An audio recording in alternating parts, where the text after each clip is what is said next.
faut arrêter de dire, de colporter toutes sortes de doutes puis de demi-vérités.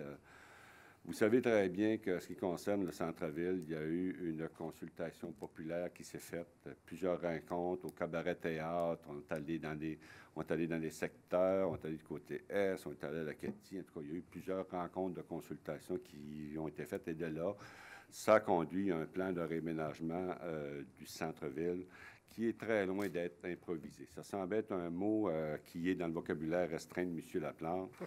Je pense que le centre-ville, c'est ce qui conduit, c'est une résultante justement d'une démarche de réflexion qui s'est faite à travers toute la ville. Ce qu'on fait, on continue à donner de l'information. C'est une rencontre qui a eu lieu la semaine passée avec tous les marchands qui ont bien voulu se déplacer. Les commentaires ont été très positifs sur la rencontre. Il y avait des journalistes qui couvraient l'événement. Vous allez en entendre parler possiblement lors de leur prochaine couverture ou leur prochaine publication. Donc, ça va se faire. Vous allez avoir des informations assez rapidement.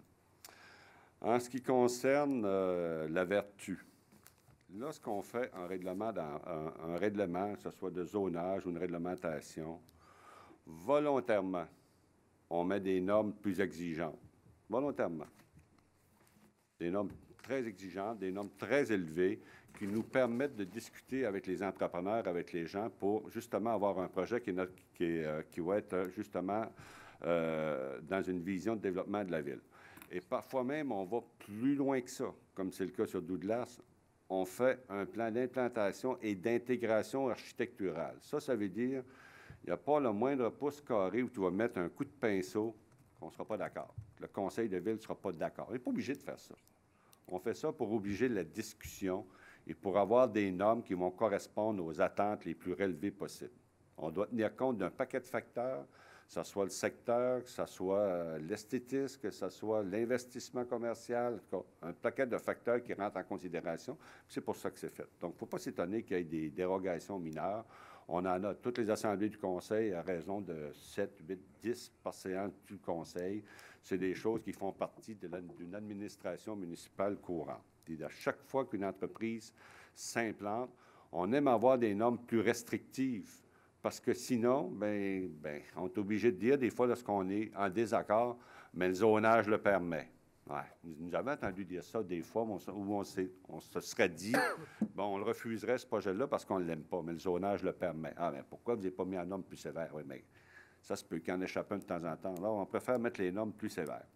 Alors, je pense que c'est lorsqu'il y a des normes qui arrivent comme ça qu'on le revoit, mais je ne pense pas que c'est du recul, c'est des ajustements qui doivent être faits en vertu d'un règlement qu'on a fait. Donc, les dérogations, c'est chose assez courante. En ce qui concerne la 35, c'est certain que la 35, il va falloir faire des pressions sur le gouvernement. On ne laissera pas le gouvernement nous dicter un retard dans le parachèvement de l'autoroute 35. Je pense qu'effectivement, c'est un enjeu majeur. C'est un projet qui date maintenant d'à peu près 50 ans. Je pense que la communauté, au cours des 10 ou 15 dernières années, a poussé très fort pour partir ce projet-là. Ce projet-là est en route, si je peux dire. Il manque un tronçon à faire. C'est clair qu'on n'acceptera pas que ce tronçon-là soit retardé. Le 35, pour la communauté, c'est important. C'est un corridor économique extrêmement important. C'est un axe important dans le corridor nord-sud, que ce soit le corridor, comme on dit couramment, Boston-Montréal, c'est un axe de développement important. C'est un corridor import-export extrêmement important. C'est clair que pour l'avenir de la région, c'est important et on va assumer le leadership qu'il faut. En ce qui concerne le dossier de la Signeure, je n'élaborerai pas trop là-dessus. C'est devant le tribunal et on pense de façon raisonnable que d'ici l'automne, le tribunal devrait statuer sur le dossier, donc on verra bien ce qui passe. Mais juste pour dire une chose, c'est que la Ville n'a jamais cédé de terrain à M. Sanson. C'est assez court et assez clair.